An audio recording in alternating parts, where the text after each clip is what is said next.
వార్తా తుఫాన్ ఏపీ తమిళనాడు ప్రజలను వణికిస్తోంది. తుఫాన్ ఈ రోజు తీరం దాటనుండడంతో అధికారులు అలర్ట్ అయ్యారు. ఏపీకి తుఫాన్ గండం తప్పినా అధికార యంత్రాంగం సర్వసిద్ధంగా ఉంది. అటు తమిళనాడు ప్రభుత్వం కూడా పాఠశాలలకు సెలవులు ప్రకటించి అన్ని చర్యలు తీసుకుంటోంది.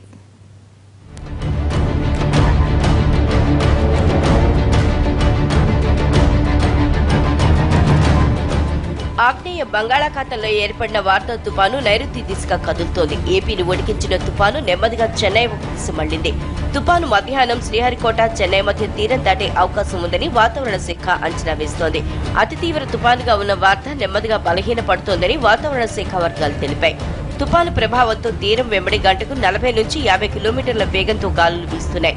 తీరం దాటే సమయంలో గాలుల తీవ్రత 100 నుంచి 120 కిలోమీటర్లకు చేరుతుందని అంచనా వేస్తున్నారు.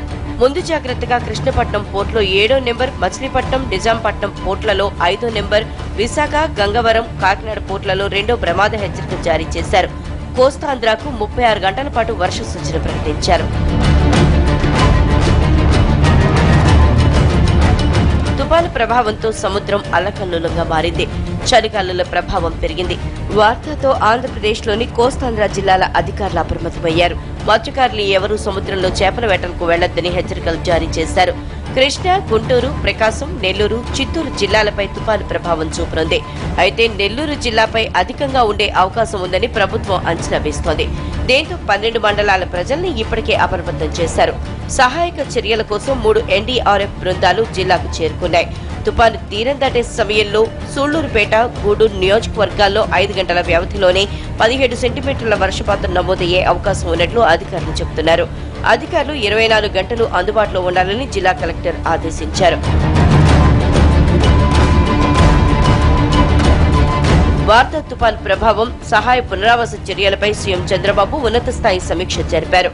ఇస్రో, వాతావరణ విపత్తు నిర్వహణ, జలవనరులు, రెవెన్యూ, పోలీస్, అగ్నిమాపక, పౌర సరఫరాల శాఖ అధికారులతో టెలికాన్ఫరెన్స్ నిర్వహించారు.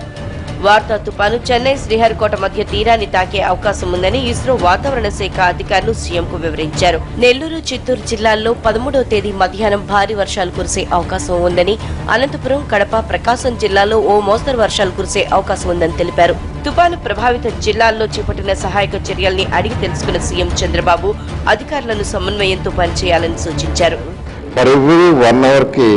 ఈ యొక్క ఫోర్కాస్ట్ అబ్జర్వ్ చేసి రేపు మధ్యాహ్నం 11:30 ఆ ప్రాంతంలో క్రాస్ అవుతున్నారు. అవసరాన్ని బట్టి ఈ ఎక్విప్మెంట్ మొత్తాన్ని యాక్చువల్గా ఆ డైరెక్షన్ బట్టి ముందుగా ప్లేస్మెంట్ పెట్టి అన్ని జాగ్రత్తలు తీసుకోవడం. స్పెషల్ ఆఫీసర్స్ ఏమన్నా అలికేట్ చేయడం చేశారండి. ఆల్రెడీ ఈ 4 జిల్లాలకి ఒక్కొక్క IAS ఆఫీసర్ స్పెషల్ ఆఫీసర్గా చేశారు. అంతేకాకుండా లోకల్గా డిస్టిక్ కలెక్టర్ గారు యాక్చువల్గా ఒక్కొక్క మండలానికి ఆఫీసరు, వాళ్ళ కింద మళ్ళీ మనుషులు, ఆ విధంగా అన్ని ఏర్పాటు చేశారు. మరోవైపు తమిళనాడు రాజధాని చెన్నై నగరాన్ని వార్తా తుపాను పొడిగిస్తోంది. వార్తా ప్రభావం ఎక్కువగా తమిళనాడుపైనే ఉండనుంది.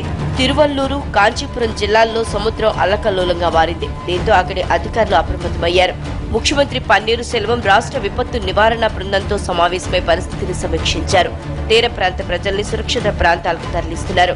అటు భారత నౌకాదళం కూడా వార్తాను ఎదుర్కొనేందుకు సిద్ధమైంది. ఎలాంటి సహాయం అవసరమైనా అందించేందుకు నౌకల్ని సిద్ధం చేసి పెట్టింది. సుమారు 5,000 మందికి సరిపడ్డ ఆహార పదార్థాలని అందుబాటులో ఉంచారు.